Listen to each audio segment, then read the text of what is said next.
సాధారణంగా ఒక ట్రైన్ ఎక్కబోయి మరో ట్రైన్ ఎక్కడం చూస్తుంటాం. కానీ ఒక విమానం ఎక్కబోయి మరో విమానం ఎక్కడం అనేది చాలా అరుదు. అలాంటి సంఘటనే తాజాగా ఒకటి చోటు చేసుకుంది. ఇంకా తాను దిగాల్సిన ఎయిర్పోర్ట్ రాలేదని గమనించి ఫ్లైట్ సిబ్బందిని అడిగే వరకు అతడు వేరే ఫ్లైట్లో ఉన్నట్లే తెలియకపోవడం ఆశ్చర్యం కలిగిస్తోంది.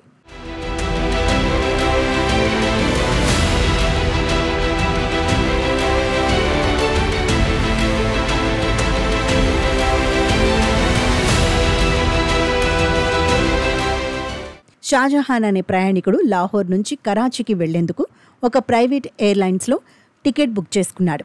అతడు లాహోర్లోని అల్లమా ఇక్బాల్ ఇంటర్నేషనల్ ఎయిర్పోర్ట్లోని డొమెస్టిక్ టెర్మినల్ ద్వారా ప్రవేశించి కరాచీకి వెళుతుందని భావించి ఒక విమానంలో ఎక్కాడు. టికెట్ చూపించినప్పటికీ సిబ్బంది అతన్ని తనిఖీ చేయకుండా అనుమతించారు. విమానం 2 గంటలకు పైగా ప్రయాణించిన తర్వాత కరాచీలో ల్యాండ్ కాకపోవడంతో కరాచీ ఇంకా రాలేదేంటని షాజహాన్ సిబ్బందిని ప్రశ్నించాడు. షాక్ అయిన ఫ్లైట్ సిబ్బంది మీరు తప్పుడు విమానం ఎక్కారని చెప్పి సౌదీ అరేబియాలో దించేశారు.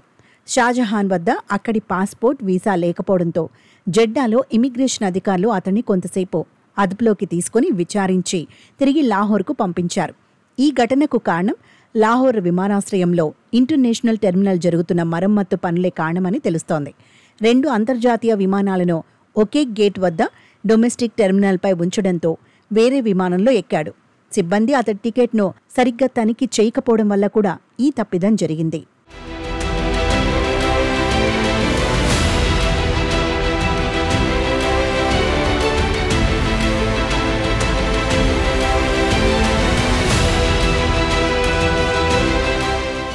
తప్పు జరిగిందని తెలిసిన ఫ్లైట్ సిబ్బంది షాజహాన్నే నిందించడానికి ప్రయత్నించడం మరింత విచిత్రం. తాను వేరే ఫ్లైట్ ఎక్కుతున్నప్పుడు వారితో వాదనకు దిగాడు సదరు ప్రయాణికుడు. కానీ వాళ్లు వినలేదు. కరాచీకి తిరిగి చేర్చడానికి 3 రోజుల సమయం పడుతుందని, మరో టికెట్ కొనుక్కోమని అతడికి చెప్పారు.